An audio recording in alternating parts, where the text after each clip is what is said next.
असलामुअलैकुम वीरो की हाल चाल है वीरो। सूफी बुजुर्ग बाबा फरीद शकरगंज दा सिक्खी दे अंदर बहुत उच्चा मुकाम है। गुरु ग्रंथ साहब दे अंदर काफ़ी ज़्यादा बाणियां में बाबा फरीद दे बारे ते अज दी कथा दे अंदर असी संत सिंह मस्कीन होना को बाबा फरीद शकरगंज दी जिंदगी दे बारे जानांगे। सो चल के वीडियो देने ते इस दे बारे जानते हैं। फरीदा जंगल जंगल क्या भवें, वण कंडा मोड़े वसी रब हयालिए, जंगल क्या ढूंढे। धन अक्सर मनुख घर तो बाहर ही लभदा है। पदार्थां ਦੀ ਭਾਲ ਮਨੁੱਖ ਬਾਹਰ ਹੀ ਕਰਦਾ ਹੈ। ਇਸੇ ਤੋਂ ਭੁਲੇਖਾ ਪੈ ਜਾਂਦਾ ਹੈ ਸ਼ਾਇਦ ਰੱਬ ਵੀ ਬਾਹਰ ਹੈ, ਪਰਮਾਤਮਾ ਵੀ ਬਾਹਰ ਹੈ। ਚਲੋ ਪਦਾਰਥ ਧਨ ਬਾਜ਼ਾਰ ਦੇ ਚੋਂ ਲੱਭੇਗਾ, ਸ਼ਾਇਦ ਧਰਮ ਪਰਮਾਤਮਾ ਦਾ ਨਾਂ ਖੁਦਾ ਦਾ ਨਾਂ ਜੰਗਲਾਂ ਦੇ ਚੋਂ ਲੱਭੇਗਾ। ਪਰ ਬਾਬਾ ਫਰੀਦ ਆਪਣੇ ਅਨੁਭਵ ਦੇ ਆਧਾਰ ਤੇ ਕਹਿ ਰਹੇ ਨੇ, ਜੰਗਲ ਜੰਗਲ ਦੇ 'ਚ ਭਟਕ ਕੇ ਕੀ ਕੰਡਿਆਂ 'ਚ ਮੂੰਹ ਮਾਰਦਾ ਫਿਰਦਾ ਹੈ, ਉਹ ਤੇ ਤੇਰੇ ਅੰਦਰ ਹੈ। ਤੂੰ ਅੰਦਰ ਝਾਤ ਮਾਰ, ਧਿਆਨ ਦੇ 'ਚ ਜੁੜ, ਉਸਦੇ ਨਾਮ ਨੂੰ ਜਪ ਕੇ ਆਪਣੀ ਸੁਰਤ ਨੂੰ ਅੰਤਰਮੁਖੀ ਕਰ, ਤੈਨੂੰ ਉੱਥੇ ਪ੍ਰਾਪਤੀ ਹੋ ਜਾਏਗੀ, ਤੈਨੂੰ ਲੱਭ ਜਾਏਗਾ। ਆਪ ਅਗਾਂਹ ਚੱਲ ਕੇ ਸਮਝਾਉਂਦੇ ਹੋਇਆਂ ਕਹਿੰਦੇ ਨੇ, फरीदा इन्नी निक्की जंगिए थल डूंगर भोयम, अज फरीदे कूजड़ा सैको हाथियों। बाबा फरीद बिरध हो गए, काया निर्बल हो गई,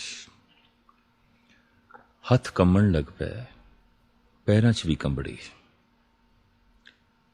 ਕਹਿੰਦੇ ਨੇ ਇਨ੍ਹਾਂ ਛੋਟੀਆਂ ਜੀਆਂ ਲੱਤਾਂ ਦੇ ਨਾਲ ਮੈਂ ਬੜੇ ਬੜੇ ਪਹਾੜਾਂ ਤੇ ਡੂੰਗਰਾਂ ਤੇ ਭਰਮਣ ਕਰ ਆਉਂਦਾ ਸੀ। ਛਾਲ ਮਾਰ ਕੇ ਮੈਂ ਪਹਾੜਾਂ ਨੂੰ ਅਬੂਰ ਕਰ ਲੈਂਦਾ ਸੀ। ਕੋਲ ਪਿਆ ਕੂਜ਼ਾ ਵੁਜ਼ੂ ਸਾਜਣਾ, ਪਰ ਕੋਲ ਪਏ ਇਸ ਕੂਜ਼ੇ ਨੂੰ ਵੀ ਚੁੱਕਣਾ ਤੇ ਵਜ਼ੂ ਕਰਨਾ ਮੇਰੇ ਲਈ ਔਖਾ ਹੋ ਗਿਆ, ਕਠਿਨ ਹੋ ਗਿਆ। ਫਰੀਦਾ ਰਾਤੀ ਵੱਡੀਆਂ ਦੁੱਖ ਦੁੱਖ ਉਠਨ ਪਾਸ, ਧ੍ਰਿਗ ਤਿਨਾਂ ਦਾ ਜੀਵਿਆ ਜਿਨ੍ਹਾਂ ਵਿਡਾਣੀ ਆਸ। रात बहुत लंबी हो गई है और एक सच्चाई है, दुख दे समा बहुत लंबा हो जाता है, सुख दे समा छोटा हो जाता है, परम आनंद दे समा खो जाता है। समय नूं नापण दा ढंग एक बैरूनी है, बाहरों है। हथ ते बनी हुई घड़ी नूं वेख के समा वेखना, धुप छां ਨੂੰ ਵੇਖ ਕੇ ਅੰਦਾਜ਼ਾ ਲਾਣਾ ਹੁਣ ਦਿਨ ਦੇ ਕਿੰਨੇ ਪੈਰ ਹੋ ਚੁੱਕੇ ਨੇ, ਕਿੰਨਾ ਕੁ ਵਕਤ ਹੋ ਗਿਆ। ਤੋ ਵਕਤ ਨੂੰ ਨਾਪਣ ਦਾ ਇੱਕ ਢੰਗ ਬੈਰੂਨੀ ਹੈ, ਵਕਤ ਨੂੰ ਸਮੇਂ ਨੂੰ ਨਾਪਣ ਦਾ ਇੱਕ ਢੰਗ ਅੰਦਰੂਨੀ ਹੈ। ਬਾਹਰ ਦਾ ਤੇ ਇਹ ਹੈ ਕਿ ਸੂਰਜ ਉਦੈ ਹੋ ਰਿਹਾ ਹੈ, ਦਿਨ ਦਾ ਪਹਿਲਾ ਪਹਿਰ ਹੈ, ਸਿਰ ਤੇ ਆ ਗਿਆ ਦੁਪਹਿਰ ਹੈ, ਸੂਰਜ ਢਲ ਗਿਆ ਤੇ ਪਹਿਰ ਹੈ, सूरज गरूब हो गया, रात दा चौथा पैर रुखसत हो गया, रात दा पहला पैर आरंभ हो गया। इस समय नूं नापण तोलण दा बैरूनी ढंग है, पर अंदरूनी ढंग है दुख दे समा बहुत लंबा हो जाता है। पीड़ा दे च, वेदना दे च, हौकियां दे च, विछोड़े दी तपश दे च समा बहुत लंबा हो जाता है। सुख दे च समा बहुत छोटा हो जाता है और परम आनंद दे च समा खो जाता है, समाधि दे समा खो जाता है। ਪਰ ਸਭ ਤੋਂ ਵੱਡਾ ਦੁੱਖ ਕਿੱਥੇ ਆਉਂਦਾ ਹੈ? ਜਿੱਥੇ ਕਿ ਵਕਤ ਬਹੁਤ ਲੰਬਾ ਹੋ ਜਾਂਦਾ ਹੈ। ਵਿਡਾਣੀ ਆਸ, ਖੁਦਾ ਨੂੰ ਛੱਡ ਕੇ, ਇੱਕ ਈਸ਼ਵਰ ਨੂੰ ਛੱਡ ਕੇ ਜੋ ਹੋਰ ਕਿਸੇ ਆਸ ਦੇ ਉੱਤੇ ਆਪਣੀ ਜ਼ਿੰਦਗੀ ਬਤੀਤ ਕਰਦੇ ਨੇ, ਬਾਬਾ ਫਰੀਦ ਕਹਿੰਦੇ ਨੇ ਰਾਤ ਬਹੁਤ ਲੰਬੀ ਹੋ ਜਾਂਦੀ ਹੈ, ਸਮਾਂ ਬਹੁਤ ਲੰਬਾ ਹੋ ਜਾਂਦਾ ਹੈ, ਕੱਟਦਾ ਨਹੀਂ। ਧ੍ਰਿਗ ਤੇ ਨਾਂ ਦਾ ਜੀਵਿਆ ਜਿਨ੍ਹਾਂ ਵਿਡਾਣੀ ਆਸ। ਜੋ ਖੁਦਾ ਨੂੰ ਛੱਡ ਕੇ ਕਿਸੇ ਹੋਰ ਆਸ ਤੇ ਆਪਣੀ ਜ਼ਿੰਦਗੀ ਬਤੀਤ ਕਰਦੇ ਨੇ, ਲਾਨਤ ਹੈ ਉਹਨਾਂ ਤੇ। ਆਸਾ ਕਰੀਏ ਰਾਮ ਕੀ ਅਵਰੇ ਆਸ ਨਿਰਾਸ। ਪਾਤਸ਼ਾਹ ਦੀ ਬਾਣੀ ਕਹਿ ਰਹੀ ਹੈ, ਇੱਕ ਦੀ ਆਸਾ ਕਰੀਏ, ਉਸ ਤੇ ਹੀ ਪੂਰਾ ਭਰੋਸਾ ਤੇ ਯਕੀਨ ਕਰੀਏ, ਤੋ ਜੀਵਨ ਦੇ ਵਿੱਚ ਸੁਖ ਦਾ ਸੂਰਜ ਉਦੇ ਹੋ ਜਾਂਦਾ ਹੈ। ਵਿਡਾਣੀ ਆਸ ਤੇ ਜੀਵੀ ਹੈ ਤੋ ਅੰਧਕਾਰ ਹੀ ਹੈ, ਠੋਕਰਾਂ ਹੀ ਠੋਕਰਾਂ ਹਨ। ਫਰੀਦਾ ਜੇ ਮੈਂ ਹੁੰਦਾ ਵਾਰਿਆ, ਮਿੱਤਾਂ ਆਇਣਿਆ, ਹੇੜਾ ਜਲੇ ਮਜੀਠ ਜਉ ਉੱਪਰ ਅੰਗਾਰਾਂ। ਘਰ ਦੇ ਚ ਪ੍ਰਾਹੁਣੇ ਆ ਗਏ ਨੇ, ਔਰ ਪ੍ਰਾਹੁਣੇ ਵੀ ਮਿੱਤਰ, ਔਰ ਲਾਜ਼ਮੀ ਹੈ ਕਿਸੇ ਸੰਤ ਦੇ ਘਰ ਸੰਤ ਹੀ ਪ੍ਰਾਹੁਣੇ ਆਉਣਗੇ। ਕਿਸੇ ਫਕੀਰ ਦੇ ਘਰ ਫਕੀਰਾਂ ਨੇ ਹੀ ਮਹਿਮਾਨ ਬਣਨਾ ਹੈ। ਤੋ ਆਪ ਕਹਿੰਦੇ ਨੇ ਮਿੱਤਰ ਆਏ ਨੇ ਘਰ ਦੇ ਚ, ਜੇ ਮੈਂ ਕੁਝ ਚੀਜ਼ ਛੁਪਾ ਕੇ ਰੱਖ ਦਿੱਤੀ ਹੈ, ਓਲੇ ਕਰ ਦਿੱਤੀ ਹੈ, ਐਸੀ ਹਾਲਤ ਵਿੱਚ ਮੈਨੂੰ ਐਸਾ ਮਹਿਸੂਸ ਹੁੰਦਾ ਹੈ ਜਿਵੇਂ ਇਹ ਤਨ ਭਖਦੇ ਹੋਏ ਅੰਗਾਰਿਆਂ ਤੇ ਜਲ ਰਿਹਾ ਹੈ। ਭਾਵ ਜਦ ਫਕੀਰ ਦੇ ਘਰ ਫਕੀਰ ਆਵੇ, ਸੱਜਣ ਦੇ ਘਰ ਸੱਜਣ ਆਵੇ, ਕੁਛ ਵੀ ਓਲੇ ਨਹੀਂ ਰੱਖਣਾ ਚਾਹੀਦਾ, ਸਭ ਕੁਝ ਉਸ ਤੋਂ ਸਦਕੇ ਕਰਨਾ ਚਾਹੀਦਾ ਹੈ, ਕੁਰਬਾਨ ਕਰਨਾ ਚਾਹੀਦਾ ਹੈ। ਫਰੀਦਾ ਲੋੜੇ ਦਾਖ ਬਿਜੋਰੀਆਂ, ਕਿੱਕਰ ਬੀਜੇ ਜੱਟ, ਹੰਡੇ ਉਨ ਕਤਾਏ ਦਾ, ਪੈਂਦਾ ਲੋੜੇ ਪੱਟ। ਜੀਵਨ ਕਰਮ ਭੂਮੀ ਹੈ, ਇਸ ਦੀ ਜੋ ਕਰਮਾਂ ਦਾ ਬੀਜ ਬੋਈਏ ਉਹੀ ਕੁਝ ਪੈਦਾ ਹੁੰਦਾ ਹੈ। ਐਸੇ ਕੁਝ ਕਰਮ ਨੇ ਜਿਸ ਤੋਂ ਦੁੱਖ ਪੈਦਾ ਹੁੰਦਾ ਹੈ, ਐਸੇ ਕੁਝ ਕਰਮ ਨੇ ਜਿਸ ਤੋਂ ਆਨੰਦ ਪੈਦਾ ਹੁੰਦਾ ਹੈ। ਕਿਹੜੇ ਕਰਮਾਂ ਤੋਂ ਦੁੱਖ ਪੈਦਾ ਹੁੰਦਾ ਹੈ? ਜਿਨ੍ਹਾਂ ਕੀਤੇ ਕਰਮਾਂ ਕਰਕੇ ਕਿਸੇ ਨੂੰ ਦੁੱਖ ਮਿਲ ਗਿਆ, ਕਿਸੇ ਦੂਸਰੇ ਨੂੰ ਦੁੱਖ ਮਿਲ ਗਿਆ, ਇਹਨਾਂ ਕਰਮਾਂ ਤੋਂ ਆਪਣੇ ਲਈ ਵੀ ਦੁੱਖ ਪੈਦਾ ਹੋਵੇਗਾ। ਪਰ ਜਿਨ੍ਹਾਂ ਕਰਮਾਂ ਤੋਂ ਕਿਸੇ ਨੂੰ ਕੁਝ ਮਿਲ ਗਿਆ, ਕੁਝ ਵੀ ਮਿਲਿਆ ਹੋਵੇ, ਗਿਆਨ ਮਿਲਿਆ ਹੋਵੇ, ਕਲਾ ਮਿਲੀ ਹੋਵੇ, ਸਕੂਨ ਮਿਲਿਆ ਹੋਵੇ, ਸ਼ਾਂਤੀ ਮਿਲੀ ਹੋਵੇ, ਧਨ ਮਿਲਿਆ ਹੋਵੇ, ਸੰਪਦਾ ਮਿਲੀ ਹੋਵੇ, ਸੁਖ ਮਿਲਿਆ ਹੋਵੇ, ਇੱਜ਼ਤ ਮਾਣ ਮਰਿਆਦਾ ਮਿਲੀ ਹੋਵੇ, ਸਾਡੇ ਜਿਸ ਕਰਮ ਤੋਂ ਜਿਸ ਨੂੰ ਕੁਝ ਮਿਲਿਆ ਹੈ, ਇਸ ਤੋਂ ਸੁੱਖਾਂ ਦੀ ਪ੍ਰਾਪਤੀ ਹੁੰਦੀ ਹੈ। ਪਰ ਸਾਡੇ ਜਿਸ ਕਰਮ ਨੇ ਕਿਸੇ ਦਾ ਕੁਝ ਖੋਹ ਲਿਆ ਔਰ ਕੋਈ ਰੋਣ ਤੇ ਮਜਬੂਰ ਹੋ ਗਿਆ, ਦੁਖੀ ਹੋ ਗਿਆ, ਇਨ੍ਹਾਂ ਕਰਮਾਂ ਤੋਂ ਸਿਵਾਏ ਦੁੱਖਾਂ ਦੇ ਫਲ ਤੇ ਹੋਰ ਕੁਝ ਵੀ ਪ੍ਰਾਪਤ ਨਹੀਂ ਹੁੰਦਾ। ਬਾਬਾ ਫਰੀਦ ਕਹਿੰਦੇ ਨੇ, ਇਹ ਅਜਾਣ ਜੱਟ, ਨਾਦਾਨ ਜੱਟ, ਬੀਜਦਾ ਤੇ ਕਿੱਕਰ ਹੈ, ਬੂਟੇ ਤੇ ਕਿੱਕਰਾਂ ਦੇ ਲਾਂਦਾ ਹੈ, ਪਰ ਲੋੜੇ ਦਾਖ ਬਿਜੋਰੀਆਂ। ਬਲੂਚਿਸਤਾਨ ਦਾ ਇੱਕ ਇਲਾਕਾ ਬਿਜੌਰ, ਜਿੱਥੋਂ ਦੀ ਦਾਖ, ਜਿੱਥੋਂ ਦੇ ਅੰਗੂਰ ਬੜੇ ਮਸ਼ਹੂਰ, ਬਹੁਤ ਮਸ਼ਹੂਰ। ਸਵਾਤ ਰਿਆਸਤ ਤੋਂ ਪਰੇ ਦਾ ਇਲਾਕਾ ਬਲੋਚਿਸਤਾਨ, ਲੱਭਦਾ ਹੈ ਬਿਜੌਰੀ ਦਾਖ, ਪਰ ਬੀਜਦਾ ਹੈ ਕਿੱਕਰ, ਮੰਗਦਾ ਹੈ ਰੇਸ਼ਮ, ਪਰ ਕੱਤਦਾ ਹੈ ਉਨ। ਭਾਵ ਕਰਮ ਕੁਛ ਕਰਦਾ ਹੈ, ਮੰਗਦਾ ਕੁਛ ਹੈ, ਪਰ ਕੌਣ ਦੱਸੇ? ਆਨੰਦ ਤੇ ਸੁਖ ਉਨ੍ਹਾਂ ਹੀ ਕਰਮਾਂ ਤੋਂ ਮਿਲਦਾ ਹੈ ਜਿਸ ਕੀਤੇ ਕਰਮ ਤੋਂ ਕਿਸੇ ਨੂੰ ਸੁਖ ਮਿਲੇ, ਕਿਸੇ ਨੂੰ ਆਨੰਦ ਮਿਲੇ। ਉਨ੍ਹਾਂ ਹੀ ਕਰਮਾਂ ਤੋਂ ਆਪਣੇ ਨੂੰ ਆਨੰਦ ਮਿਲਦਾ ਹੈ, ਆਪਣੇ ਨੂੰ ਸੁਖ ਮਿਲਦਾ ਹੈ।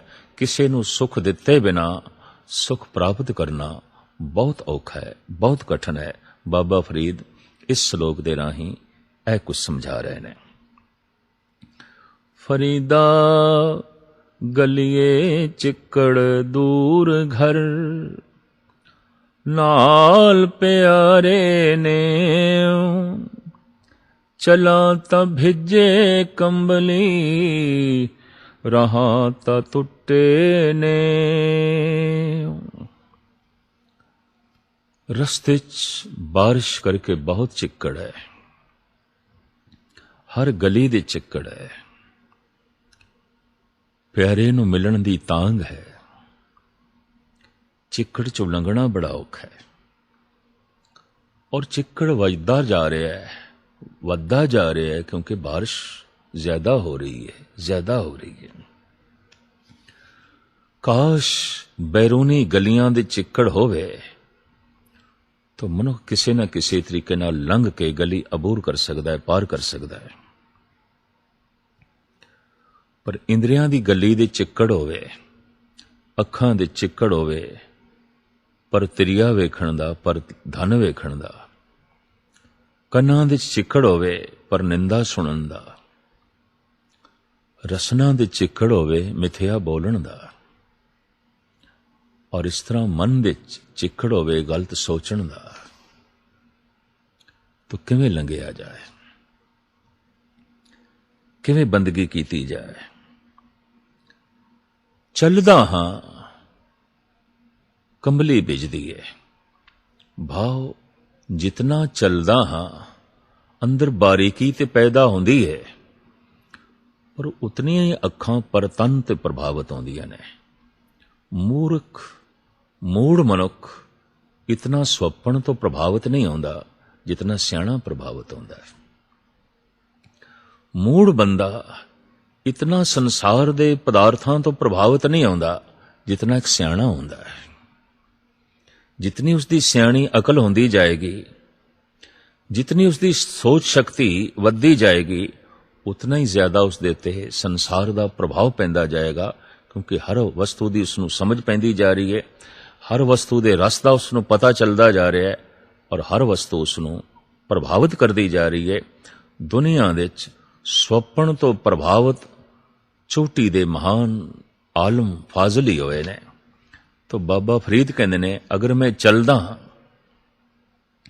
तो अखां दा चिक्कड़ वधदा है, कन्नां दा चिक्कड़ वधदा है, रसना ते मन दा चिक्कड़ वधदा है, ते जे ना चला तो प्यार टुटदा है, खुदा दा स्नेह टुटदा है। तो आखिर फरीद दा फैसला, भिजो सिजो कंबली, अल्लो वरसे में जाए मिला तिना सजना, टुटो नाई ने। बारिश होंदी है ते होण दिओ,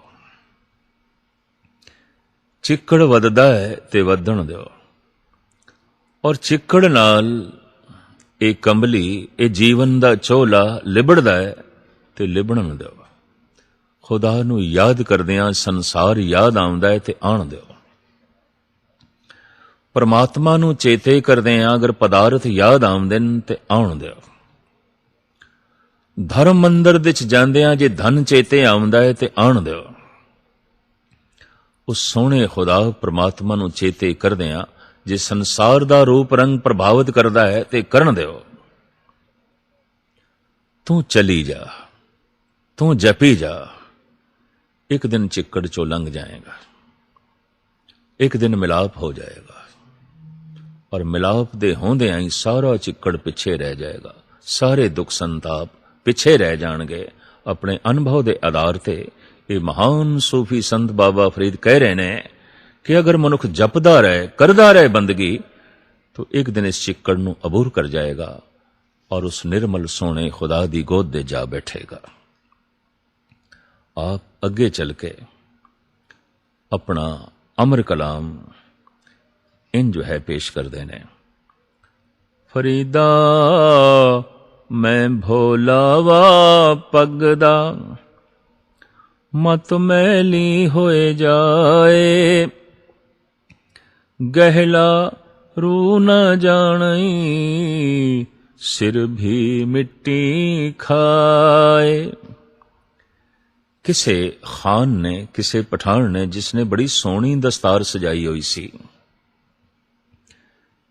फकीर नूं इसलिए सजदा नहीं कीता क्योंकि फकीर जमीन ते बैठा सी, मिट्टी दे च बैठा सी, तो दस्तार ने मिट्टी आलूद हो जाना सी, दस्तार ने मैली हो जाना सी,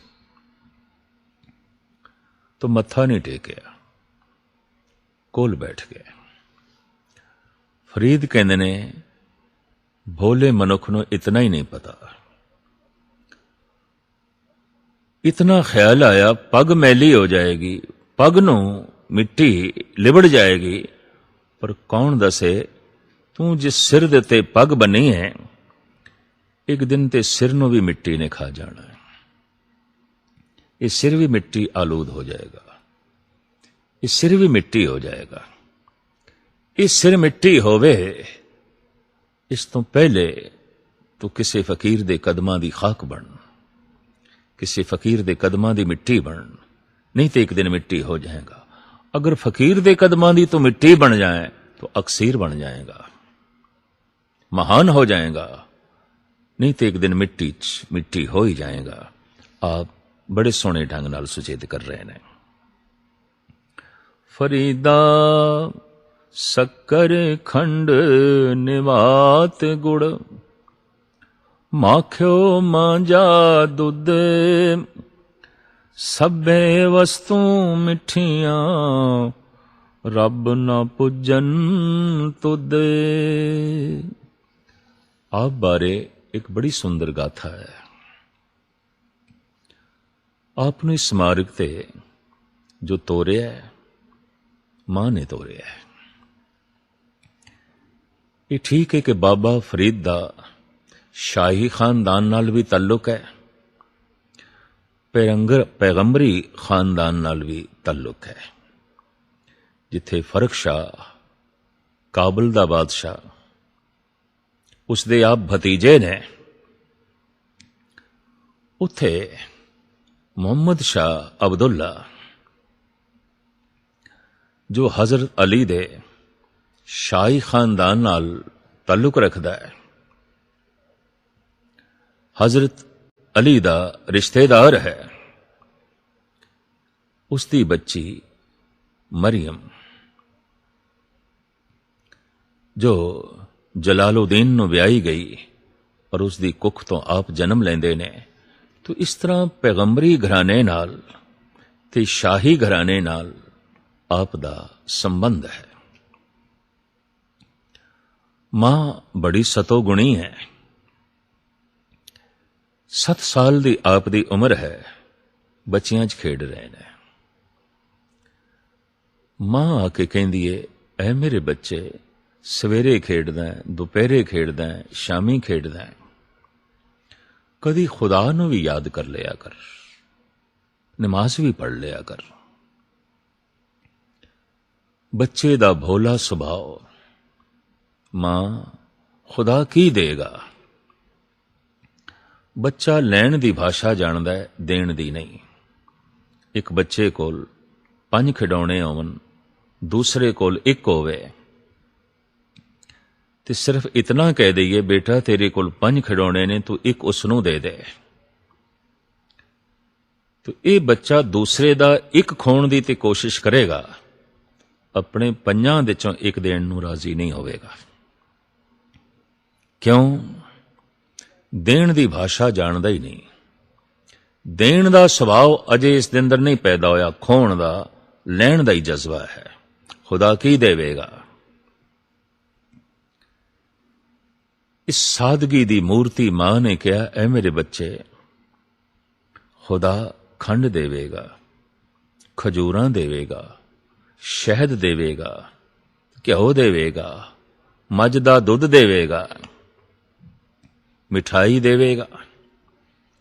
सारियां ही मिठियां चीजां दा जद मां ने ना लिया, उस जमाने दी सौगात,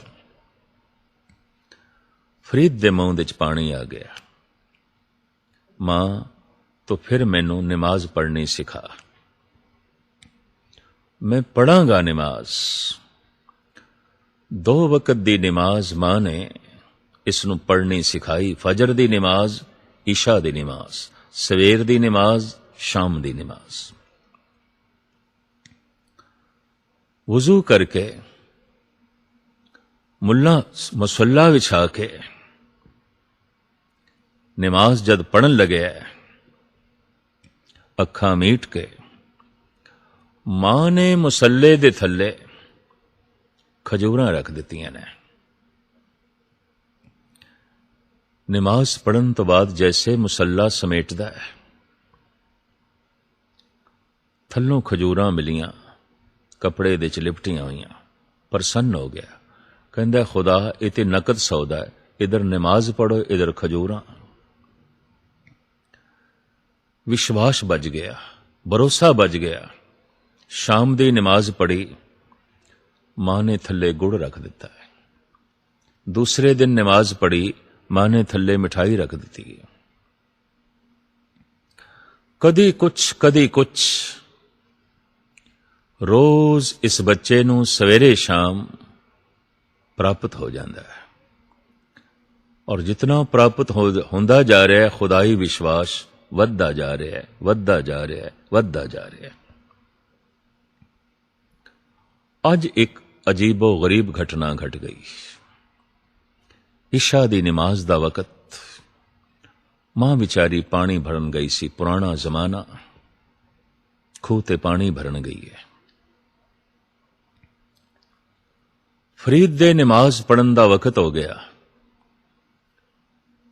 मुसल्ला बिछा के उजू करके जुड़ के नमाज पढ़न लगे। अज मन जुड़ गया, बड़ा सरूर तारी होया, बड़ी मस्ती मिली। हैरान होया, खजूर, शहद, मिठाई ये तो कुछ भी नहीं, ये तो खेड ही कुछ और है। अज मुसल्ला जद चुके है नमाज पढ़न तो बाद, अज ख्याल ही नहीं आया थल्लों कुछ मिठाई लेनी है। क्यों? आज अगम्मी रस की प्राप्ति हो गई, दुनिया ही कुछ और हो गई। नेत्र सज्जल हो गए, अश्कबार होए कि इतने दिन इस रस तो वांझी जिंदगी किस तरह रह गई। ऐना रस, हालांकि उम्र तो कुछ भी नहीं, 7 साल दी, कोई लंबा अरसा बतीत नहीं होया। लोग 80 साल की उम्र भी अजाई गवा छड़ते ने। लेकिन पश्चाताप जा गया इस अगम्मी रस तो, ये जीवन इतने साल वांझा क्यों रह गया। बैठे ने एक पासे, नेत्र सज्जल, चेहरा होर होया है, आज मस्तक कुछ और है। मां आ गई है, वो जद देख दिए फरीद नूं ते ओदे कोल देख दिए मुसल्ले नूं, तो ख्याल आया फरीद नमाज पढ़ बैठा है, अज इसनूं खजूरां नहीं मिलियां, अज इसनूं मिठाई नहीं मिली। पता नहीं ये कल तो नमाज पढ़ेगा कि नहीं पढ़ेगा। लगदा इसदा भरोसा टुट गया है। इहदियां अखां सज्जल ने, रो रहे है।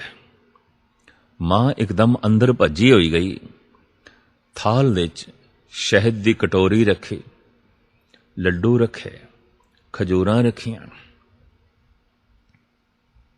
किशमिश रखी, दाख रखी, ते थाली फरीद दे अगों करके कहन लगी, ऐ मेरे बच्चे, अज खुदा नूं जल्दी बड़ी सी और वो मैनू दे गया। उसने मैनू ये आख्या फरीद नूं दे देना। चीख निकल गई फरीद दे मुंहों, मां अज ते खुदा मैनू ही दे गया है। रोज खुदा तेरे हथों मैनू झूठियां खजूरां देंदा सी, अज मैनू सच्ची खजूर मिल गई। खुदा नहीं दे दिती है। तैनू खेचल करन दी हुण लोड़ नहीं, तैनू विचोला बनन दी हुण कोई लोड़ नहीं। खुदा ने सीधा ही मैनू रस दे दिता है। इस वास्ते हुण सब ये चीज़ां बेमैनी ने, फिजूल ने, ਕਿਹੜੀਆਂ? ਫਰੀਦਾ ਸ਼ੱਕਰ ਖੰਡ ਨਿਵਾਤ ਗੁੜ, ਮਾਖਿਓ ਮਾਂਜਾ ਦੁੱਧ, ਸਭੇ ਵਸਤੂ ਮਿੱਠੀਆਂ, ਰੱਬ ਨਾ ਪੁੱਜਨ ਤੁਧ। हे रब, हे खुदा, जो तेरे नाम दे मिठास है उस दे सामने खजूरां की ने, ये गुड़ की है, ये शक्कर की है, ये शहद की है। तुम बहुत मिठा है, बहुत मिठा है, अत्यंत स्वादी है। फरीदा रोटी मेरी काठ की, लावण मेरी भुख, जिन्ना खादी चोपड़ी, घणे सहणगे दुख। इस श्लोक बारे टीकाकारां दा, विचारक लोगां दा अपना अपना मत है, और भगत माल दे इस संबंध विच कई तरह दीयां साखियां ने। दरअसल लक्कड़ दी रोटी भुख नहीं मिटा सकती।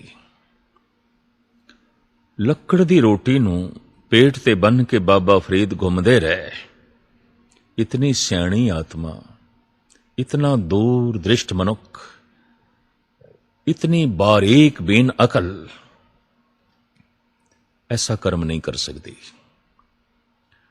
फिर ये क्यों कह रहे ने फरीदा रोटी मेरी काठ की? दरअसल डेरे विच अक्सर घरां घरां तो मंगियां होईयां रोटियां, भिक्षा विच रोटियां आउंदियां सन। लोकी बची कुची रोटी दे देंदे सन। बाबा फरीद बिरध हो चुके सन, मूंह विच दंद नहीं सन। सुक्की रोटी नूं जैसे मूंह विच पान ते इंज प्रतीत होवे जैसे लक्कड़ नूं मूंह च पा रहे ने। सुक्की रोटी अज भी तशबीह देंदे ने, ये ते लक्कड़ वर्गी है। की खाई है? ये ते लक्कड़ वर्गी है। उसी तशबीह नूं बाबा फरीद वरत रहे ने। एक ते मेरे दंद नहीं, एक ये रोटी सुक्की। रोटी मेरी काठ की, लावण मेरी भुख। लहिंदे पंजाब दे साग सब्जी नूं लावण कहंदे ने, जिहदे नाल ला के रोटी खाई जाए, लावण। मुल्तान, खुशाब, कुंदियां, मियां वाली, सरगोदा, जंग मंगैणा, डेरा गाजी खान और फ्रंटियर दे इलाके दे साग सब्जी नूं, दाल भाजी नूं कहंदे ने लावण। बाबा फरीद आप दी बोली पंजाबी और खास करके लहिंदी पंजाबी, लोकल भाषावां दे आपने मनुखता दी झोली दे खुदाई ज्ञान पाया। तो आप कहंदे ने ये जो मैनू भुख लगी है, बस यही मेरा लावण है, यही मेरी साग सब्जी है। धन गुरु नानक देव जी महाराज कहंदे ने, रुपे कामे दोस्ती, भुखे सादे गंड। भुख ते स्वाद दा ही आपस दे तालमेल है, भुख नहीं ते स्वाद कादा। तो बाबा फरीद कहंदे ने जो मेरी साग सब्जी है वो है भुख। ते भुख दे जद मैं सुक्की रोटी खाना स्वादी लगदी है, चंगी लगदी है। जिन्ना खादी चोपड़ी घणे सहणगे दुख। भुख तो बिना जो चोपड़ी ते होर तरह तरह दे पदार्थ खांदे ने पर भुख नहीं है, बहुत दुख सहारनगे। भुख तो बिना खाना दुख ही है। एक एक बुरकी दुख नूं जन्म देगी, एक एक बुरकी रोग नूं जन्म देगी, एक एक बुरकी पीड़ा नूं पैदा करेगी। बाबा फरीद इस श्लोक दे राही यही कुछ समझा रहे ने, जो भुख है बस यही मेरी साग सब्जी है, और इसलिए जद मैं सुक्की रोटी खाना तां भी स्वादी लगदी है, पच जांदी है ते शरीर दे अनुकूल बकायदा जो है कम कर दी है। पर भुख ही नहीं है, ਤੇ ਤਰ੍ਹਾਂ ਤਰ੍ਹਾਂ ਦੇ ਸਵਾਦੀ ਤੇ ਪੌਸ਼ਟਿਕ ਖਾਣੇ ਖਾਦੇ ਗਏ ਨੇ। ਇੱਕ ਇੱਕ ਬੁਰਕੀ ਰੋਗ ਨੂੰ ਜਨਮ ਦੇਵੇਗੀ। ਭੁੱਖ ਤੋਂ ਬਿਨਾਂ ਖਾਣਾ ਦੁੱਖ ਹੀ ਹੈ। ਐਸਾ ਇਸ ਸ਼ਲੋਕ ਦੇ ਰਾਹੀਂ ਬਾਬਾ ਫਰੀਦ ਜਗਤ ਨੂੰ ਗਿਆਨ ਦੇ ਰਹੇ ਨੇ।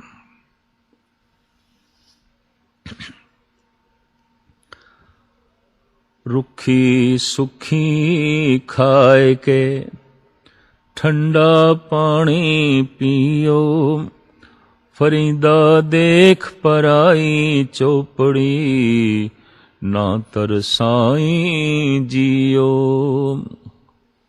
ਦੂਸਰੇ ਦਾ ਧਨ, ਦੂਸਰੇ ਦਾ ਪਦਾਰਥ, ਦੂਸਰੇ ਦਾ ਰੰਗ ਰੂਪ ਵੇਖ ਕੇ ਅਕਸਰ ਮਨੁੱਖ ਪ੍ਰਭਾਵਿਤ ਹੁੰਦਾ ਹੈ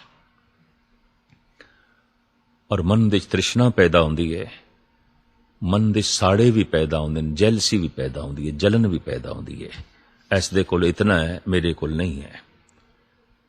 ਤਾਂ ਬਾਬਾ ਫਰੀਦ ਇੱਥੇ ਸਮਝਾ ਰਹੇ ਨੇ, ਹਕੀਕਤ ਹੈ ਕਿ ਮਨੁੱਖ ਕਈ ਦਫਾ ਖੂਹ ਤੋਂ ਪਾਣੀ ਭਰਦਿਆਂ ਹੋਇਆਂ ਸੋਚ ਲੈਂਦਾ ਨਹੀਂ ਦਰਿਆ ਤੋਂ ਪਾਣੀ ਭਰੀਏ, ਕਿਉਂਕਿ ਖੂਹ ਦੇ ਵਿੱਚ ਪਾਣੀ ਥੋੜਾ ਹੈ, ਦਰਿਆ ਦੇ ਵਿੱਚ ਪਾਣੀ ਬਹੁਤ ਵੱਡਾ ਹੈ, ਬਹੁਤ ਸਾਰਾ ਹੈ। ਪਰ ਕੌਣ ਦੱਸੇ ਦਰਿਆ ਤੋਂ ਵੀ ਉਤਨਾ ਹੀ ਪਾਣੀ ਮਿਲੇਗਾ ਜਿਤਨਾ ਤੇਰਾ ਮਟਕਾ ਹੈ। ਮਨੁੱਖ ਦੂਜਿਆਂ ਦੇ ਲੰਬੇ ਚੌੜੇ ਪਸਾਰੇ ਤੇ ਵੇਖ ਲੈਂਦਾ ਹੈ, ਆਪਣੀ ਪ੍ਰਾਲਬਧ ਨਹੀਂ ਵੇਖਦਾ। ਤੋ ਦੂਸਰੇ ਦਾ ਪਸਾਰਾ ਵੇਖਿਆ, ਆਪਣੀ ਪ੍ਰਾਲਬਧ ਦਾ ਕੋਈ ਗਿਆਨ ਨਹੀਂ, ਤਾਂ ਫਿਰ ਦੂਸਰਿਆਂ ਦੇ ਪ੍ਰਤੀ ਈਰਸ਼ਾ ਪੈਦਾ ਹੋ ਜਾਂਦੀ ਹੈ ਔਰ ਮਨ ਦੂਸਰਿਆਂ ਦਾ ਸਾਜ਼ੋ ਸਮਾਨ ਦੇਖ ਕੇ, ਪਦਾਰਥਾਂ ਤੇ ਰੰਗ ਰੂਪ ਨੂੰ ਦੇਖ ਕੇ ਆਪਣੇ ਅੰਦਰ ਬਾਰ-ਬਾਰ ਲਾਲਚ ਨੂੰ ਜਨਮ ਦਿੰਦਾ ਹੈ ਤੇ ਮਨ ਤਰਸਦਾ ਹੈ। ਬਾਬਾ ਫਰੀਦ ਕਹਿੰਦੇ ਨਹੀਂ, ਆਪਣਾ ਮਨ ਨਾ ਤਰਸਾ। ਤੂੰ ਭਾਵੇਂ ਰੁੱਖੀ ਸੁੱਖੀ ਹੈ, ਭੁੱਖ ਦੇ 'ਚ ਖਾ ਲੈ, ਠੰਡਾ ਪਾਣੀ ਪੀ ਲੈ, ਦੂਜਿਆਂ ਦੀ ਚੌਪੜੀ ਵੇਖ ਕੇ, ਦੂਸਰਿਆਂ ਦੀ ਮਹਾਨ ਧਨ ਸੰਪਦਾ ਵੇਖ ਕੇ ਆਪਣਾ ਦਿਲ ਨਾ ਤਰਸਾਇਆ ਕਰ।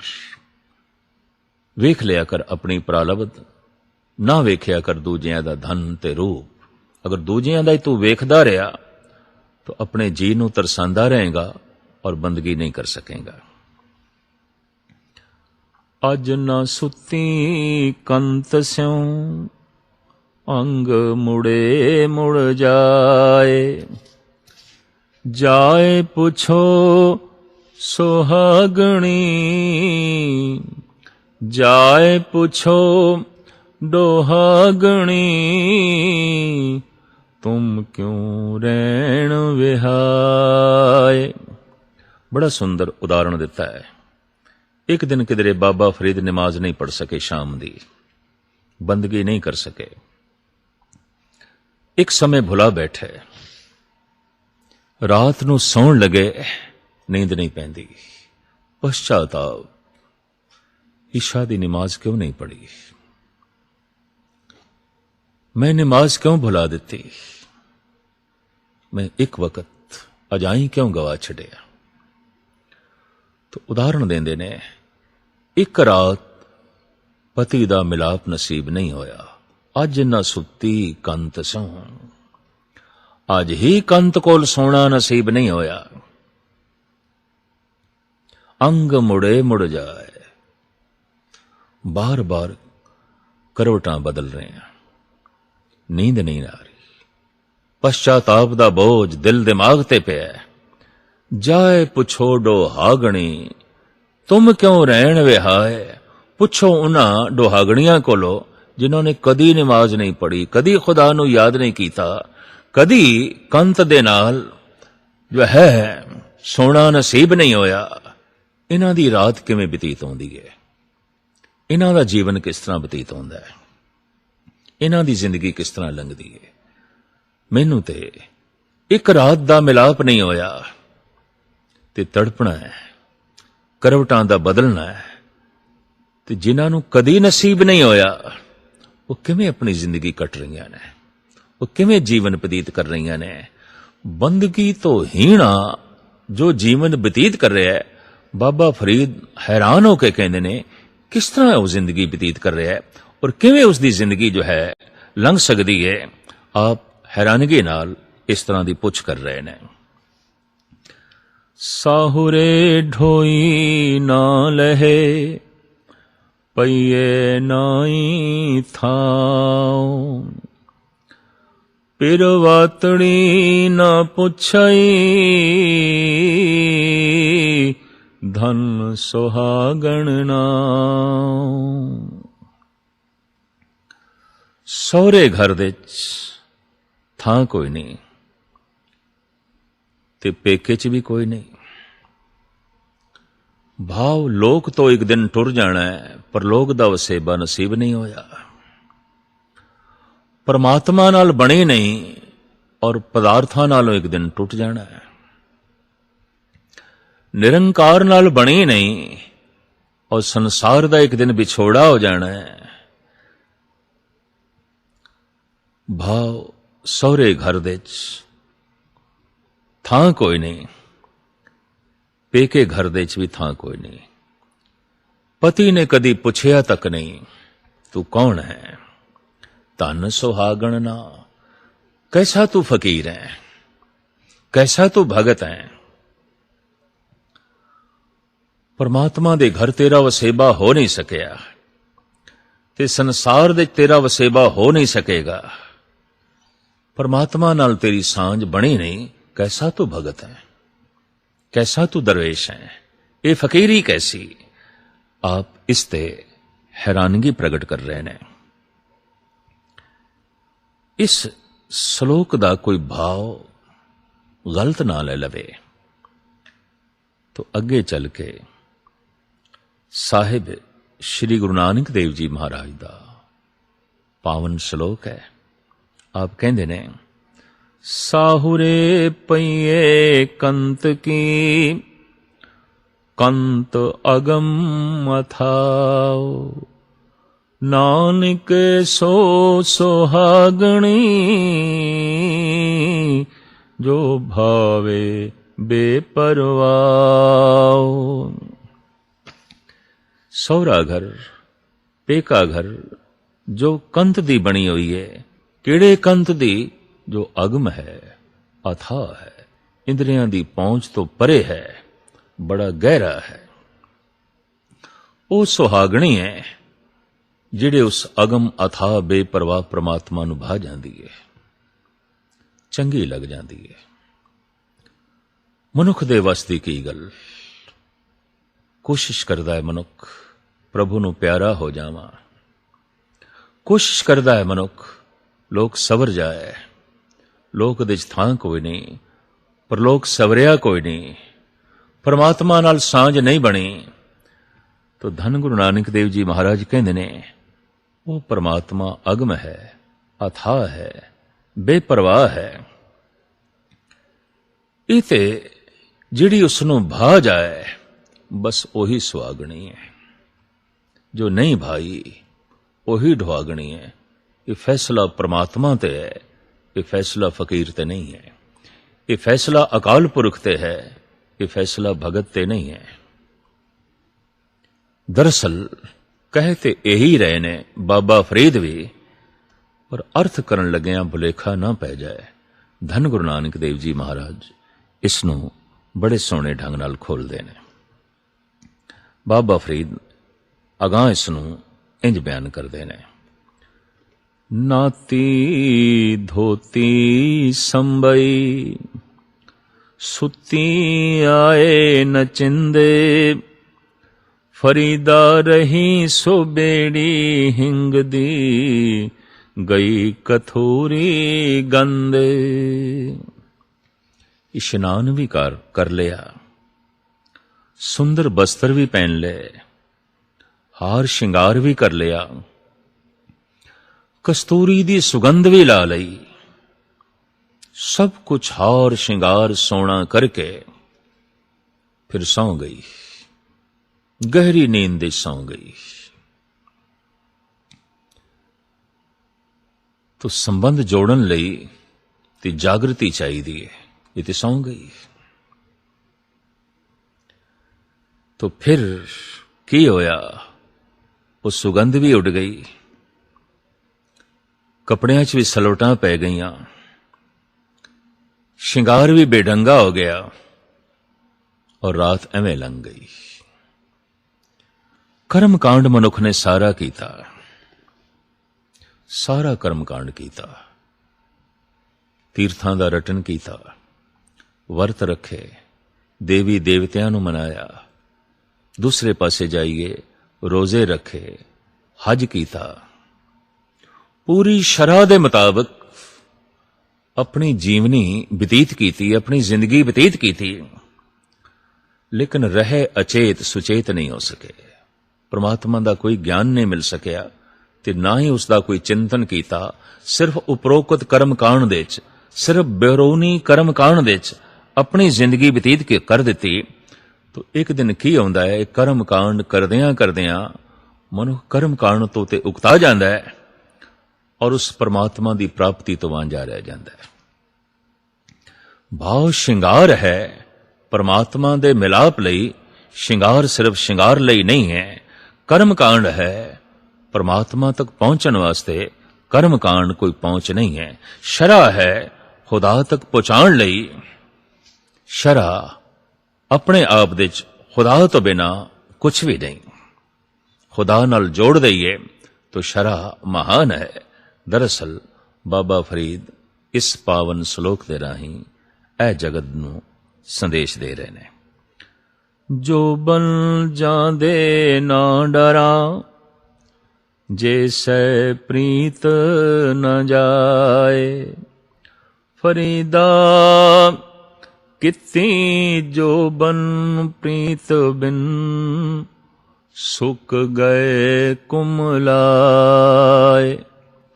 ਜਵਾਨੀ ਜਾਂਦੀ ਏ ਤੇ ਜਾਵੇ। ਜੀਵਨ ਦੇ ਸਭ ਤੋਂ ਵੱਡਾ ਗਮ ਇਹੀ ਹੁੰਦਾ ਹੈ, ਜਵਾਨੀ ਨਾ ਜਾਏ। ਬਚਪਨ ਜਾਂਦਾ ਹੈ, ਜਾਵੇ, ਖੁਸ਼ੀ ਨਾਲ ਜਾਵੇ। ਜਵਾਨੀ ਨਹੀਂ ਜਾਣੀ ਚਾਹੀਦੀ। ਮਨੁੱਖ ਆਖਰੀ ਦਮ ਤੱਕ ਜਵਾਨੀ ਨੂੰ ਰੋਕਣ ਦੀ ਕੋਸ਼ਿਸ਼ ਕਰਦਾ ਹੈ। ਕੇਸ ਚਿੱਟੇ ਹੋ ਰਹੇ ਨੇ, ਕਾਲੇ ਕਰ ਰਿਹਾ ਹੈ। ਝੁਰੀਆਂ ਪੈ ਰਹੀਆਂ ਨੇ, ਚਿਹਰੇ ਨੂੰ ਸਵਾਰਨ ਸ਼ਿੰਗਾਰਨ ਦੀ ਕੋਸ਼ਿਸ਼ ਕਰ ਰਿਹਾ ਹੈ। ਜਵਾਨ ਦਿਸਾਂ। ਜਵਾਨੀ ਨੂੰ ਕੋਈ ਵੀ ਰੁਖਸਤ ਨਹੀਂ ਕਰਨਾ ਚਾਹੁੰਦਾ। ਇਹ ਗੱਲ ਵੱਖਰੀ ਹੈ, ਜਵਾਨੀ ਰੁਖਸਤ ਵੀ ਹੋ ਜਾਂਦੀ ਹੈ ਤਾਂ ਵੀ ਬੰਦਾ ਸਮਝ ਲੈਂਦਾ ਨਹੀਂ ਜਵਾਨੀ ਮੇਰੇ ਕੋਲ ਬੈਠੀ ਹੈ। ਇਸ ਭੁਲੇਖੇ 'ਚ ਰਹਿੰਦਾ ਹੈ। ਔਰ ਇਸ ਗੱਲ ਦਾ ਸਬੂਤ ਮਿਲਦਾ ਹੈ ਕਿ ਜਵਾਨੀ ਤੋਂ ਕੋਈ ਅਹਮ ਖਾਸ ਚੀਜ਼ ਇਸ ਨੂੰ ਪ੍ਰਾਪਤ ਨਹੀਂ ਹੋ ਸਕੀ, ਵਰਨਾ ਜਵਾਨੀ ਦੀ ਇਤਨੀ ਤੜਪ ਨਾ ਰਹਿੰਦੀ, ਵਰਨਾ ਜਵਾਨੀ ਦੀ ਇਤਨੀ ਖਿੱਚ ਨਾ ਰਹਿੰਦੀ। ਬਾਬਾ ਫਰੀਦ ਕਹਿੰਦੇ ਨੇ ਜਵਾਨੀ ਜਾਂਦੀ ਏ ਤੇ ਜਾਵੇ। ਜਵਾਨੀ ਦਾ ਜੋਬਨ ਜਾਂਦਾ ਹੈ ਤੇ ਜਾਵੇ, ਪਰ ਖੁਦਾ ਦੀ ਪ੍ਰੀਤ ਨਹੀਂ ਜਾਣੀ ਚਾਹੀਦੀ। ਐ ਖੁਦਾ, ਜਾਂਦੀ ਏ ਜਵਾਨੀ ਜਾਵੇ। ਮੈਂ ਇਸ ਨੂੰ ਰੋਕਣ ਦੀ ਕੋਸ਼ਿਸ਼ ਨਹੀਂ ਕਰਦਾ ਤੇ ਨਾ ਹੀ ਇਹ ਰੁਕ ਸਕਦੀ ਹੈ, ਪਰ ਤੇਰੀ ਪ੍ਰੀਤ ਮੇਰੇ ਕੋਲ ਰੁਕਣੀ ਚਾਹੀਦੀ ਹੈ। ਤੇਰੀ ਪ੍ਰੀਤ ਨਹੀਂ ਜਾਣੀ ਚਾਹੀਦੀ। ਫਰੀਦਾ ਕਿਤੀ ਜੋਬਨ ਪ੍ਰੀਤ ਬਿਨ, ਸੁੱਕ ਗਏ ਕੁਮਲਾਏ। ਪਤਾ ਨਹੀਂ ਕਿਤਨੀਆਂ ਜਵਾਨੀਆਂ ਸੁੱਕ ਕੇ ਕੁਮਲਾ ਗਈਆਂ, ਬੁਢੇਪੇ ਦੀ ਕਬਰ ਦੇ ਜਾ ਪਈਆਂ, ਪ੍ਰਭੂ ਪ੍ਰੀਤ ਤੋਂ ਬਿਨਾ, ਖੁਦਾਈ ਇਸ਼ਕ ਤੋਂ ਬਿਨਾ। ਇਸ ਵਾਸਤੇ ਹੇ ਖੁਦਾ, ਤੇਰੀ ਪ੍ਰੀਤ ਨਹੀਂ ਜਾਣੀ ਚਾਹੀਦੀ। ਜਵਾਨੀ ਜਾਂਦੀ ਹੈ ਤੇ ਜਾਵੇ ਪਈ, ਇਸ ਦੀ ਮੈਨੂੰ ਕੋਈ ਲਾਲਸਾ ਨਹੀਂ। ਤੜਪ ਹੈ, ਖਿੱਚ ਹੈ ਤੇਰੀ ਪ੍ਰੀਤ ਦੀ, ਤੇਰੇ ਪਿਆਰ ਦੀ। ਫਰੀਦਾ ਚਿੰਤ ਖਟੋਲਾ, ਵਾਣ ਦੁਖ ਬਿਰੇ ਵਿਛਾਵਣ ਲੇਪ। ਏਉ ਹਮਾਰਾ ਜੀਵਣਾ, ਤੂੰ ਸਾਹਿਬ ਸੱਚੇ ਵੇਖ। ਬਿਰਹੇ ਦੀ ਪੀੜਾ, ਵਿਛੋੜੇ ਦੀ ਪੀੜਾ। ਜਿਸ ਨਾਲ ਜਿਤਨਾ ਪਿਆਰ ਹੋਵੇ, ਵਿਛੋੜੇ ਦੀ ਪੀੜਾ ਉਤਨੀ ਮਹਾਨ ਹੋ ਜਾਂਦੀ ਹੈ। ਉਸ ਸਾਹਿਬ ਨਾਲ, ਉਸ ਸੱਚੇ ਨਾਲ ਪਿਆਰ ਹੈ ਤਾਂ ਫਰੀਦ ਕਹਿੰਦੇ ਨੇ, ਐ ਖੁਦਾ, ਤੇਰੇ ਵਿਛੋੜੇ ਦੇ ਵਿੱਚ ਅਸੀਂ ਇਸ ਢੰਗ ਨਾਲ ਜੀ ਰਹੇ ਹਾਂ। ਚਿੰਤ ਖਟੋਲਾ, ਚਿੰਤਾ ਦੀ ਖਟਿਆ ਹੈ। ਵਾਣ ਦੁੱਖ, ਔਰ ਇਸ ਖਟੀਆਂ ਨੂੰ ਜੋ ਬੁਣਿਆ ਹੈ, ਦੁੱਖਾਂ ਦੇ ਵਾਣਾਂ ਨਾਲ ਬੁਣਿਆ। ਲਾਜ਼ਮੀ ਚਿੰਤਾ ਤੋਂ ਦੁੱਖ ਹੀ ਨਿਕਲਦਾ ਹੈ। ਬਿਰਹੇ ਵਿਛਾਵਣ ਲੇਪ, ਬਿਰਹਾ ਤੁਲਾਈ ਤੇ ਰਜਾਈ ਹੈ। ਬਿਰਹਾ ਸਾਡਾ ਵਿਛੋਣਾ ਹੈ। ਜੀ ਰਹੇ ਹਾਂ ਚਿੰਤਾ ਦੇ ਚ, ਜੀ ਰਹੇ ਹਾਂ ਦੁੱਖ ਦੇ ਚ, ਜੀ ਰਹੇ ਹਾਂ ਬਿਰਹਾ ਦੇ ਚ। ਇਹ ਹਮਾਰਾ ਜੀਵਣਾ ਤੂੰ ਸਾਹਿਬ ਸੱਚੇ ਵੇਖ। ਇਹ ਸੱਚੇ ਪਰਵਰਦਿਗਾਰ, ਇਹ ਮੇਰੀ ਤਰਜ਼ੇ ਜ਼ਿੰਦਗੀ ਹੈ, ਤੂੰ ਤਰਸ ਖਾ ਕੇ ਵੇਖ, ਤੂੰ ਰਹਿਮਤ ਭਰੀ ਨਿਗਾਹ ਨਾਲ ਵੇਖ। ਮੈਂ ਇਸ ਤਰ੍ਹਾਂ ਜੀ ਰਿਹਾ, ਦੁੱਖ ਦੇ ਚ ਜੀ ਰਿਹਾ, ਚਿੰਤਾ ਦੇ ਚ ਜੀ ਰਿਹਾ, ਤੇਰੇ ਬਿਰਹੇ ਦੇ ਚ ਜੀ ਰਿਹਾ। ਲੇਕਿਨ ਇਸ ਬਿਰਹੇ ਦੀ ਆਪਣੀ ਇੱਕ ਮਹਾਨਤਾ ਵੀ ਬਿਆਨ ਕਰਦੇ ਨੇ ਬਾਬਾ ਫਰੀਦ।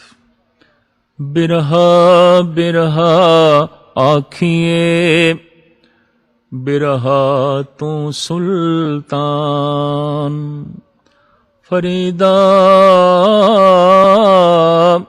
ਜਿਤ ਤਨ ਬਿਰਹੇ ਨਾ ਉਪਜੇ, ਸੋ ਤਨ ਜਾਣ ਮਸਾਨ। हे ਬਿਰਹਾ, ਤੂੰ ਖੁਦਾਈ ਖੂਬੀਆਂ ਦੇ ਚੋਂ, ਤੂੰ ਰੱਬੀ ਗੁਣਾਂ ਦੇ ਚੋਂ ਸੁਲਤਾਨ ਹੈ। ਬਿਰਹਾ ਆਪਣੇ ਆਪ ਦੇ ਚ ਇੱਕ ਅਗਨੀ ਹੈ।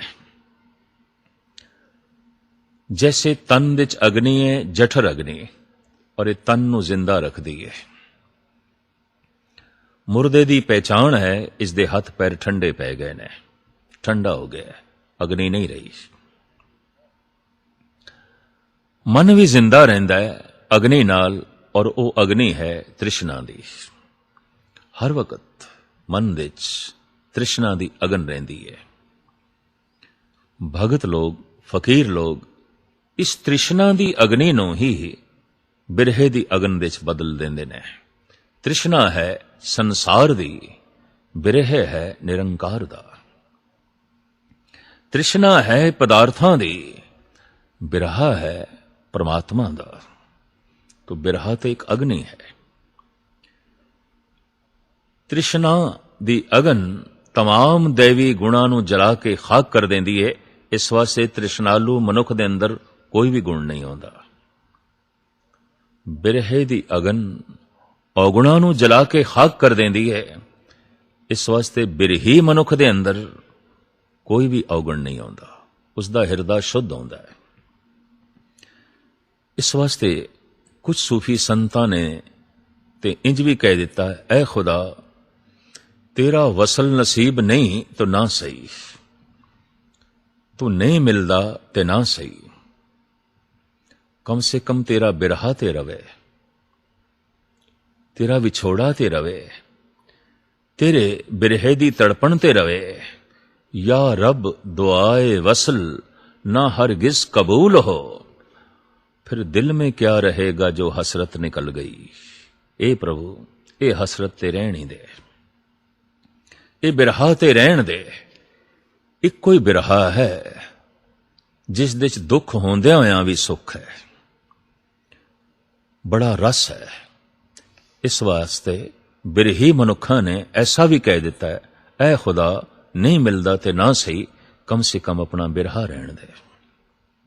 हे प्रभु नहीं मिलदा ते ना सही, कम से कम अपने विछोड़े दी तड़प रहन दे, अपना बिरहा रहन दे।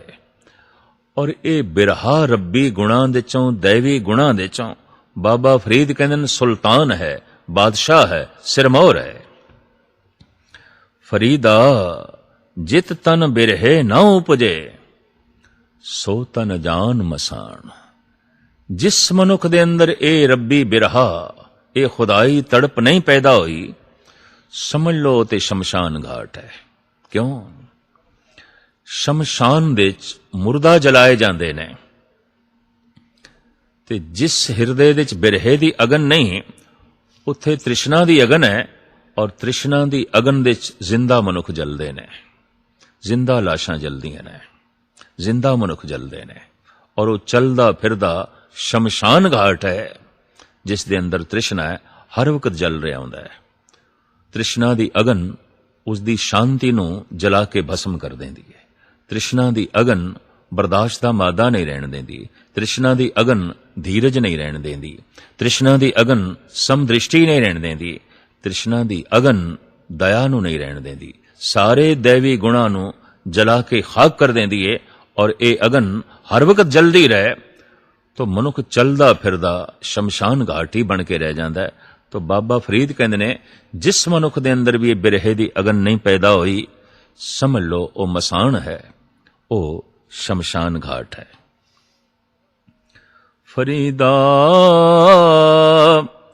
ਏ ਵਿਸ ਗੰਦਲਾ ਧਰੀਆਂ ਖੰਡ ਲਿਵਾੜ, ਇੱਕ ਰਾਹ ਦੇ ਰਹਿ ਗਏ, ਇੱਕ ਰਾਹ ਦੀ ਗਏ ਉਜਾੜ। ਵਿਕਾਰਾਂ ਦੀ ਇਹ ਖੇਤੀ ਜ਼ਹਿਰ ਭਰੀਆਂ ਗੰਦਲਾਂ ਨੇ। ਇਹ ਜ਼ਹਿਰ ਭਰੀ ਸਾਗ ਸਬਜ਼ੀਆਂ ਨੇ। ਵਿਕਾਰਾਂ ਦੀਆਂ ਇਹ ਗੰਦਲਾਂ, ਵਾਸ਼ਨਾਵਾਂ ਦੀਆਂ ਇਹ ਗੰਦਲਾਂ। ਟੀਕਾਕਾਰਾਂ ਨੇ, ਵਿਦਵਾਨਾਂ ਨੇ, ਪ੍ਰਾਚੀਨ ਟਕਸਾਲੀਆਂ ਨੇ ਇੰਜ ਵੀ ਅਰਥ ਕੀਤੇ ਨੇ। ਇਹ ਇਸਤਰੀਆਂ ਜ਼ਹਿਰ ਭਰੀਆਂ ਗੰਦਲਾਂ ਨੇ। ਇੱਕ ਰਾਹ ਦੇ ਰਹਿ ਗਏ ਨੇ, ਇੱਕ ਰਾਹ ਦੀ ਉਜਾੜ ਕਰਕੇ ਚਲੇ ਗਏ ਨੇ। ਭਾਵ ਇੱਕ ਭੋਗਦਿਆਂ ਭੋਗਦਿਆਂ ਖੁਦ ਰਹਿ ਗਏ ਨੇ, ਇੱਕ ਭੋਗਦਿਆਂ ਭੋਗਦਿਆਂ ਉਜਾੜ ਕੇ ਚਲੇ ਗਏ ਨੇ, ਬੇਵਾ ਕਰਕੇ ਚਲੇ ਗਏ ਨੇ, ਖੇਤੀ ਉਜਾੜ ਕੇ ਚਲੇ ਗਏ ਨੇ। ਪਰ ਇਹ ਦੂਸਰੇ ਅਰਥ ਹੀ ਕਿਸੇ ਹੱਦ ਤੱਕ ਮਨ ਨੂੰ ਅਪੀਲ ਕਰਦੇ ਨੇ। ਇਹ ਪਦਾਰਥ ਦੀ ਵਾਸ਼ਨਾ, ਇਹ ਸੰਸਾਰ ਦੀ ਵਾਸ਼ਨਾ ਦੀ ਖੇਤੀ ਵਿਸ ਭਰੀਆਂ ਗੰਦਲਾਂ ਨੇ। ਇੱਕ ਰਾਹ ਦੇ ਰਹਿ ਗਏ, ਇੱਕ ਤੇ ਬੋਂਦਿਆਂ ਬੋਂਦਿਆਂ ਹੀ ਰਹਿ ਗਏ। ਇੱਕ ਤੇ ਪਦਾਰਥਾਂ ਨੂੰ ਭੋਗਦਿਆਂ ਭੋਗਦਿਆਂ ਹੀ ਰਹਿ ਗਏ। ਜੈਸੇ ਭਰਤਰੀ ਕਹਿੰਦੇ ਨੇ, ਮੈਂ ਨਹੀਂ ਭੋਗਿਆ ਪਦਾਰਥਾਂ ਨੂੰ, ਪਦਾਰਥਾਂ ਨੇ ਮੈਨੂੰ ਭੋਗ ਲਿਆ। ਖਤਮ ਨਹੀਂ ਹੋਏ ਪਦਾਰਥ, ਮੈਂ ਖਤਮ ਹੋ ਗਿਆ। तो ठीक कह रहे ने बाबा फरीद। एक राह दे रह गए, एक भोगदियां रह गए। एक भोग के चले गए, फसल सुन्नी छड़ गए, पदार्थ छोड़ गए, मकान खड़ा है, तियां पुत्र मौजूद ने, धन संपदा मौजूद है, सारा रंग रूप मौजूद है, आप नहीं रहे, रुखसत हो गए, चले गए। बाबा फरीद एक एक सलोक दे राही अमृतमयी सौगात मनुखता दी झोली दे जो है पा रहे ने। सुचेत करन लई अगले सलोक दे कहंदे ने, फरीदा चार गवाया हंड के, चार गवाया सम, लेखा रब मंगेसिया, तू आहो केरे कम। दिन दे चार पैर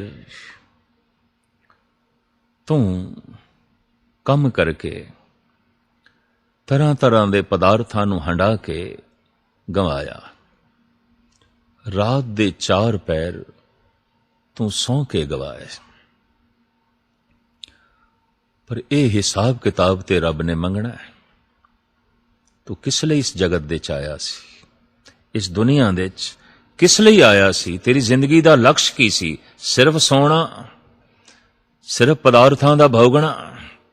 नहीं, तेरी जिंदगी दा लक्ष्य ते खुदा सी, तेरी मंजिल ते खुदा सी। पर तू ते जिंदगी गवा छड़ी, सौ के हंडा के, खा के ते सौ के, भोग के ते सौ के। इस तरह जो है तो जिंदगी व्यतीत कर देती, लक्ष्य तक पहुंचिया ही नहीं, मंजिल तक पहुंचिया ही नहीं। रास्ता चाहे कितना सुखैन होवे, रास्ता चाहे कितना सुंदर होवे, पर रस्ते दे च आराम किथे, रस्ते दे च विश्राम किथे? आराम विश्राम ते घर दे च ही हो सकता है, रस्ते दे च नहीं। सौ जाना, खा लेना, भोग लेना, सो लेना, ये ते रस्ता है। ठीक है, लोड़ है रस्ते दी, पर कोई रस्ते नू घर बना लवे, ਰਸਤੇ ਨੂੰ ਹੀ ਲਕਸ਼ ਸਮਝ ਲਵੇ, ਰਾਹ ਨੂੰ ਹੀ ਮੰਜ਼ਿਲ ਸਮਝ ਲਵੇ, ਉਹ ਤੇ ਭੁੱਲਿਆ ਹੋਇਆ ਹੈ, ਉਹ ਤੇ ਭੁਲੇਖੇ ਦੇ ਚ ਹੈ। ਤੋ ਬਾਬਾ ਫਰੀਦ ਸੁਚੇਤ ਕਰਦੇ ਨੇ, ਸੁੱਤਾ ਹੈ, ਖਾਦਾ ਪੀਤਾ ਹੈ, ਠੀਕ ਹੈ, ਪਰ ਤੇਰੀ ਜ਼ਿੰਦਗੀ ਦਾ ਲਕਸ਼ ਤੇ ਖੁਦਾ ਹੋਣਾ ਚਾਹੀਦਾ ਹੈ। ਪਰ ਤੂੰ ਤੇ ਆਪਣੀ ਜ਼ਿੰਦਗੀ ਦਾ ਲਕਸ਼ ਹੀ ਇਹੀ ਕੁਛ ਬਣਾ ਦਿੱਤਾ ਹੈ। ਭਾਈ ਸਾਹਿਬ ਭਾਈ ਨੰਦ ਲਾਲ ਕਹਿੰਦੇ ਨੇ, ਬੰਦਾ ਪੈਦਾ ਸ਼ੁੱਧ ਬਰਾਏ ਬੰਦਗੀ, ਐ ਬੰਦੇ ਤੂੰ ਬੰਦਗੀ ਲਈ ਹੈ, ਸਭ ਕੁਝ ਤੇਰੇ ਲਈ ਹੈ, ਤੂੰ ਬੰਦਗੀ ਲਈ ਹੈ। ਇਸ ਨੂੰ ਜਨਾਬ ਹਾਫਿਜ਼ ਇੰਜ ਬਿਆਨ ਕਰਦੇ ਨੇ, ਈਰਾਨ ਦੇ ਸੂਫੀ ਸੰਤ ਹਾਫਿਜ਼, ਖੁਰਦਨ ਬਰਾਏ ਜ਼ੀਸਤਨ व जिक्र करदन अस्त, खाना पीना इस वास्ते है कि तू जिंदा रवें, और जिंदगी इस वास्ते है कि तू जिक्र इलाही करें। श्री कबीर भी कहते ने, दो सिर मांगो चूना पाए गयो संग लूना, अध सिर मांगो दाले मुको दोनों वक्त जिवाले, खाट मांगो चौपाई सिरहाना और तुलाई, ऊपर को मांगो खीदा, तेरी भगत करे जन थीदा, मैं ना ही कीता लब्बो, हे ईश्वर मैं लोभ नहीं कीता, एक नाम तेरा मैं फब्बो, मैनू फबदा है तेरा नाम, मैनू रस मिलदा है तेरे नाम दे चों, पर तेरे नाम दे चों मैं रस मान सकां, जिंदगी चाहिदी है, और जिंदगी तां रहिंदी है सारे पदार्थ होवन। पदार्थ मंगदा मैं जिंदगी लई, और जिंदगी मंगदा तेरी बंदगी लई। तो बाबा फरीद कहते ने, जिंदगी दा लक्ष्य खा लेना, सो लेना, भोग लेना, सो लेना ये नहीं है। जिंदगी दा लक्ष्य है खुदा, जीवन दी मंजिल है खुदा। वो तू सुचेत होके अपने मंजिल दी तरफ जो है चल। बाबा फरीद अपना एक होर अनुभव मनुखता दे सामने रखते ने। फरीदा दर दरवाजे जाए के, क्यों डिठो घड़ियाल, एने दोसा मारिए, हम दोसां दा क्या हाल। पुराने जमाने च हर थाने दे च एक घड़ियाल होंदा सी। उसनों वजांदे सन। दिन दा हुण पहला पैर होया, 2 वज गए, दूजा पैर होया, 3 वज गए, तीजा पैर होया, 4 वजा देते रात दिन दा चौथा पैर होया। दिन ते रात दे 4 8 पैर 4-4 करके और 60 घड़ियां। तो अद्धी रात नूं बकायदा 60 दफा वजाया जांदा सी, ताकि पता चल जाए हुण अद्धी रात हो गई है, 60 घड़ियां बतीत हो गई हैं। फरीद कहंदे ने कि मैं ये थाने दे दरवाजे ते जाके घड़ियाल क्यों देख लिया। पुराना जमाना, इस विचारे दा कोई दोष नहीं, और इनू मारिया जा रहा है। हथौड़ा लैके जद उसनू वजांदे ने, तो आप कहते हैं इसदा ते कोई दोष नहीं। और गजब दी गल है, घड़िए घड़िए मारिए, पहरी लह सजाए, सो हेड़ा घड़ियाल ज्यों दुखी रहन वे आए। हर पैर तो बार मारिया जांदा है, हर घड़ी दे च इसनू मार पैंदी है। इसे तरह ये मेरा जीव है, हर वक्त विकारां दी मार पैंदी है, हर वक्त वाशनावां दी मार पैंदी है, हर वक्त दुखां दी मार पैंदी है। किस तरह जिंदगी दी रात बतीत करिए। ये ते निर्दोष है, मारिया जा रहा है, पर मेरे वर्गे दोषी दा की हाल। कितनी मार पैनी है, कितनी मार पैनी है। फरीद समझा रहे ने, इस घड़ियाल दी तरह मार तो बचन लई तो खुदा दा चिंतन कर, अकाल पुरख दा जो है चिंतन कर। बाबा फरीद दा ये अमर कलाम, फरीद दे श्लोक अगम अगाध बाणी गुरु ग्रंथ साहब जी महाराज दे च मौजूद ने। ਇਸ ਸੂਫੀ ਫਕੀਰ ਸਿਰਮੌਰ ਸੰਤ ਨੇ ਦੇਸ਼ ਦਾ ਬਹੁਤ ਵੱਡਾ ਭਰਮਣ ਕੀਤਾ। ਥਾਂ ਥਾਂ ਤੇ ਰੱਬੀ ਕਲਾਮ ਲੋਕਾਂ ਦੇ ਕੰਨਾਂ ਵਿੱਚ ਪਹੁੰਚਾਏ। ਇਬਾਦਤ ਨਾਲ ਲੋਕਾਂ ਦੀਆਂ ਝੋਲੀਆਂ ਭਰੀਆਂ। ਆਪ ਦੇ ਨਾਮ ਦੇ ਉੱਤੇ ਪੰਜਾਬ ਦੇ ਸ਼ਹਿਰ ਹੈ ਫਰੀਦਕੋਟ। ਆਪ ਦੇ ਹੀ ਨਾਮ ਦੇ ਉੱਤੇ ਸ਼ਹਿਰ ਹੈ ਫਰੀਦਾਬਾਦ। ਔਰ ਆਪ ਦੀ ਹੀ ਨਾਂ ਦੇ ਉੱਤੇ ਚਿੱਲਾ ਮੌਜੂਦ ਹੈ ਅਜਮੇਰ ਦੇ ਵਿੱਚ, ਚਿੱਲਾ ਬਾਬਾ ਫਰੀਦ। ਆਪ ਦੀ ਤਰਜ਼ ਜ਼ਿੰਦਗੀ ਸਾਰੀ ਖੁਦਾਈ ਬੰਦਗੀ ਦੇ ਚ ਲੰਗੀ ਹੈ। ਇਹਨਾਂ ਸਾਰੇ ਸਲੋਕਾਂ ਨੂੰ ਵੀਰੋ ਅੱਜ ਦੀ ਕਥਾ ਦੇ ਅੰਦਰ ਅਸੀਂ ਸੰਤ ਸਿੰਘ ਮਸਕੀਨ ਹੋਣਾ ਕੋ ਸੂਫੀ ਬਜ਼ੁਰਗ ਬਾਬਾ ਫਰੀਦ ਸ਼ਕਰਗੰਜ ਉਹਨਾਂ ਦੀ ਜ਼ਿੰਦਗੀ ਦੇ ਬਾਰੇ ਜਾਣਿਆ। ਵੀਰੋ ਅਸਲ ਜ਼ਿੰਦਗੀ ਦਾ ਮਕਸਦ ਕੀ ਹੈ? ਪਰਮਾਤਮਾ ਦੀ ਖੋਜ। ਪਰਮਾਤਮਾ ਸਾਡੇ ਅੰਦਰ ਮੌਜੂਦ ਹੈ, ਲੇਕਿਨ ਅਸੀਂ ਉਹਨੂੰ ਬਾਹਰ ਖੋਜਨੇ ਆ, ਬਾਹਰ ਲੱਭਦੇ ਫਿਰਨ ਰਹੇ ਹਾਂ। ਵੀਰੋ ਅਗਰ ਅਸੀਂ ਗੌਰ ਫਿਕਰ ਕਰੀਏ ਤੇ ਹਰ ਇੱਕ ਚੀਜ਼ 'ਚੋਂ ਸਾਨੂੰ ਅੱਲਾ ਰੱਬੁਲ ਇੱਜ਼ਤ ਦੀ ਕੁਦਰਤ ਦੀ ਝਲਕ ਨਜ਼ਰ ਆਉਂਦੀ ਹੈ। ਤੁਸੀਂ ਵੀਰੋ ਦੇਖੋ ਕਿ ਦਰਖਤ, ਚਿੰਦ, ਪਰਿੰਦ, ਜ਼ਮੀਨੋ ਆਸਮਾਨ, ਦਿਨ ਰਾਤ ਦਾ ਆਉਣਾ ਜਾਣਾ, ਮੌਸਮਾਂ ਦਾ ਤਬਦੀਲ ਹੋਣਾ, ਹਰ ਚੀਜ਼ ਦੇ ਵਿੱਚ ਇੱਕ ਸਾਨੂੰ ਟਾਈਮ ਟੇਬਲ ਦੀ ਪਾਬੰਦੀ ਨਜ਼ਰ ਆ ਰਹੀ ਹੈ। ਰਾਤ ਜਿਹੜੀ ਹੈ ਦਿਨ ਤੋਂ ਪਹਿਲੇ ਨਹੀਂ ਆ ਸਕਦੀ ਕਿ ਆਪਣੇ ਟਾਈਮ ਤੋਂ ਪਹਿਲੇ ਆ ਜਾਵੇ। ਮੌਸਮ ਗਰਮੀ ਦਾ ਆਪਣੇ ਵਕਤ ਤੋਂ ਪਹਿਲੇ ਨਹੀਂ ਆ ਸਕਦਾ। ਹਰ ਚੀਜ਼ ਨੂੰ ਇੱਕ ਮੁਕਰਰਾ ਟਾਈਮ ਕੀਤਾ ਅੱਲਾ ਰੱਬੁਲ ਇੱਜ਼ਤ ਦੀ ਜ਼ਾਤ ਨੇ ਤੇ ਉਹ ਆਪਣੇ ਟਾਈਮ ਤੇ ਹੀ ਆਉਂਦਾ ਵਾ। ਕਦੀ ਇਹ ਦੇਖਿਆ ਵੀਰੋ ਕਿ ਇੱਕ ਬੱਚਾ ਬਚਪਨ ਦੇ ਵਿੱਚ ਬੁੱਢਾ ਹੋ ਜਾਵੇ? ਨਹੀਂ, ਉਹਦਾ ਟਾਈਮ ਮੁਕਰਰ ਹੈ। ਬਚਪਨ ਹੈ, ਜਵਾਨੀ ਹੈ, ਫਿਰ ਬੁੱਢਾ ਆਏਗਾ। ਇਹ ਸਾਰੀ ਕਾਇਨਾਤ ਨੂੰ ਕੌਣ ਚਲਾ ਰਿਹਾ ਹੈ? ਅਗਰ ਗੌਰ ਫਿਕਰ ਕਰੀਏ ਤਾਂ ਅੱਲਾ ਰੱਬੁਲ ਇੱਜ਼ਤ ਦੀ ਜ਼ਾਤ ਹੈ ਜਿਸ ਨੇ ਸਭ ਨੂੰ ਬਣਾਇਆ। ਅਸੀਂ ਆਪਣੇ ਅੰਦਰ ਨਹੀਂ ਝਾਕਦੇ, ਅੱਲਾ ਪਾਕ ਦੀ ਜ਼ਾਤ ਤੇ ਸਾਡੇ ਅੰਦਰ ਮੌਜੂਦ ਹੈ।